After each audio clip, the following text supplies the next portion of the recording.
Hello guys, चलो start करते हैं इस वीडियो को। नेक्स्ट क्वेश्चन देखते हैं। F1 hybrid is intermediate between two parents. F1 hybrid जो है ना हमारा, वो इंटरमीडिएट है दोनों पेरेंट्स के बीच का है। तो बताओ क्या शो कर रहा होगा। मतलब अगर पेरेंट हमारे पास रेड कलर का है और अगर दूसरा पेरेंट हमारे पास व्हाइट कलर का है, दोनों मिलकर के इंटरमीडिएट हमारे पास वो पिंक कलर का दिखाई दे रहा है। या कह सकते हैं कि एक पेरेंट टॉल है, दूसरा डॉफ है, तो वो इंटरमीडिएट हाइट का दिखाई दे रहा है। ये क्यों? क्योंकि यहाँ पे इनकम्प्लीट डोमिनेंस शो हो रहा होगा। एक्स्ट्रा न्यूक्लियर इनहेरिटेंस या फिर कह सकते हो कि साइटोप्लाज्मिक इनहेरिटेंस या फिर कह सकते हो नॉन मेंडेलियन इनहेरिटेंस। ये क्यों होता है? क्योंकि माइटोकॉन्ड्रिया और क्लोरोप्लास्ट या फिर प्लास्टिड्स में जीन्स प्रेजेंट रहते हैं। ठीक है ना।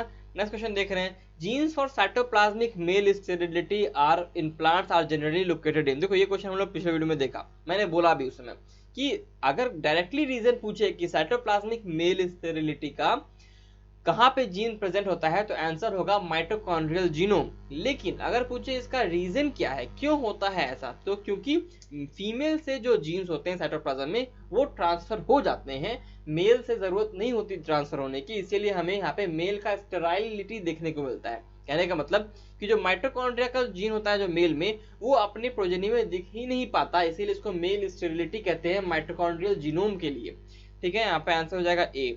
ओके, आगे बढ़ते हैं। The phenotypic ratio obtained in quantitative inheritance in a dihybrid. देखो ये क्वेश्चन बहुत इंपॉर्टेंट क्वेश्चन है, बिकॉज क्वांटिटेटिव इनहेरिटेंस क्या होता है? क्वांटिटेटिव इनहेरिटेंस होता है हमारे पास पॉलीजेनिक इनहेरिटेंस, यानी कि कंटिन्यूअस वेरिएशन वाला इनहेरिटेंस, जो हमारे स्किन कलर, हमारे ह्यूमन हाइट के लिए, मेज के आपको जो मेज का जो ग्रेन का सीड का जो कलर होता है उसके लिए, इन सब के लिए आपको क्वांटिटेटिव इनहेरिटेंस देखने को मिलता है। कहने का मतलब जितना ज्यादा डोमिनेंट जीन होगा उतना डार्क, जितना ज्यादा रिसेसिव जीन होगा उतना लाइट कलर हो जाएगा, है कि नहीं? तो अलग अलग बहुत सारी चीज है, जितना क्वांटिटी पे डिपेंड करता है। जितना ज्यादा क्वांटिटी ऑफ डोमिनेंट जीन है उतना ज्यादा डार्क कलर है, जितना ज्यादा क्वांटिटी ऑफ रिसेसिव जीन है उतना ज्यादा लाइट कलर है। उसी तरह से हाइट को देख लीजिए, जितना ज्यादा डोमिनेंट जीन है उतना ज्यादा टॉल है आदमी, और जितना ज्यादा रिसेसिव जीन है उतना ज्यादा डॉर्फ है आदमी। ठीक है ना। इसी आदमी मतलब कि इंसान। ठीक है। क्वालिटेटिव इनहेरिटेंस जो डाइहाइब्रिड क्रॉस में होता है उसका रेशियो क्या होता है ये बताना है। देखो यहाँ पे भी आपने वीट के बारे में बोल दिया है कि रेड कर्नल और व्हाइट कर्नल क्रॉस को अगर हम क्रॉस कराएं तो यहाँ पे पॉलीजेनिक इनहेरिटेंस शो होगा। तो F2 जनरेशन में हमें कैसा रेशियो देखने को मिलेगा, फिनोटाइपिक रेशियो कैसा देखने को मिलेगा? तो नॉर्मल फिनोटाइपिक रेशियो जो होता है F2 जनरेशन का, वो क्या होता है जरा मुझे बताओ। देखो नॉर्मल फिनोटाइपिक रेशियो जो होता है वो होता है 9:3:3:1। ठीक है ना। इसी को हम लोग मॉडिफाई कर रहे हैं because the number of progeny will be 16 now also. लेकिन हाँ, बाद में क्या हो जाएगा, तो आंसर हो जाएगा इसका बी, 1:4:6:4:1। ठीक है ना, ये याद रखना है।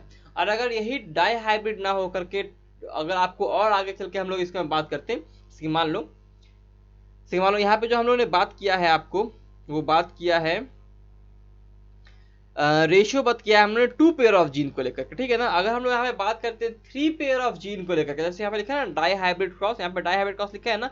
अगर मान लो यहाँ पे ह्यूमन कलर ऑफ जीन को लेता है, बोलता है कि ह्यूमन के स्किन कलर के बारे में बता रहा है, तो हम लोग यहाँ पे ह्यूमन कलर में मानते हैं, पता है क्या है कि हम लोग बोलते हैं कि यहाँ पे 3 पेयर ऑफ जीन होते हैं मेनली ह्यूमन कलर में। ठीक है ना। अगर यहाँ पे 3 होते हैं तो आंसर ये नहीं होता, आंसर होता सी, 1:6:15:20:20:15:16:1। ठीक है ना। ये होता है 3 ट्राई हाइब्रिड के लिए, और हमें डाई हाइब्रिड के लिए याद रखना है 1:4:6:4:1 होता है, जो कि वीट में हमें देखने को मिलता है। प्लाज्मिड क्या है, तो प्लाज्मिड अपना इसमें कौन सा ऑप्शन सही है बताना है। लिव्स टुगेदर विद क्रोमोसोम, नहीं क्रोमोसोम तो होता ही नहीं है बैक्टीरिया में। शोज डिपेंडेंट एजॉर्बमेंट, नहीं ऐसा भी नहीं करता। कैन रेप्लिकेट इंडिपेंडेंटली, बिल्कुल सही। उसको बैक्टीरिया से कोई मतलब नहीं है, ये अपने आप का जो नंबर है अपने आप खुद ही बढ़ा सकता है। ठीक है। Next question, the F2 generation of offspring, the F2 generation offspring in a plant showing incomplete dominance exhibit क्या करता है बताओ जरा। दोनों के दोनों सेम होते हैं, दोनों के दोनों का जो फिनोटाइपिक और जीनोटाइपिक रेशियो होता है दोनों के दोनों सेम होते हैं F2 जनरेशन में, जो कि इनकम्प्लीट डोमिनेंस शो करता है। दो एग्जांपल क्या दोगे? दो एग्जांपल हो सकता है एंटीराइनम स्पीसीज, एंटीराइनम मेजर जिसे कहते हैं, मिलाबिलिस जलापा जिसको 4 o'clock प्लांट भी कहते हैं। The evidence that crossing over occurs at 4-stranded stage, not at 2-stranded stage of the chromosome comes from। देखो बहुत अच्छा क्वेश्चन है, ये क्वेश्चन आने के चांसेस बहुत हैं, लेकिन हार्ड, ये क्वेश्चन अगर आएगा तो बहुत ज़्यादा हार्ड क्वेश्चन होगा। आंसर इसका होगा 2:2:2:2 arrangement of ascospores in Neurospora. ये ध्यान रखना कि न्यूरोस्पोरा क्या है, तो न्यूरोस्पोरा एक तरह का एस्कोमाइसिटिस है, इसमें एस्कोस्पोर्स बनते हैं। इसमें 4 टाइप के एस्कोस्पोर बनते हैं, 4 टाइप के। दो टाइप होता है उसमें, पहला दो टाइप होता है उसमें एक पेरेंट का, एक पेरेंट का, ठीक है ना। दूसरा वाला दो टाइप होता है उसमें सेकंड पेरेंट का, ठीक है, सेकंड पेरेंट का। तीसरा वाला दो टाइप होता है उसमें एक रिकॉम्बिनेशन वाला, और चौथा वाला भी दो टाइप होता है उसमें एक और रिकॉम्बिनेशन वाला। दो दो टाइप हो गए, और चार तरह के होते हैं, एक दो तीन चार होते हैं, और दो दो तरह के बनते हैं इसमें स्पोर्ट्स। और न्यूरोस्पोरा को इसीलिए हम लोग ड्रोसोफिला ऑफ प्लांट किंगडम कहते हैं कभी कभी।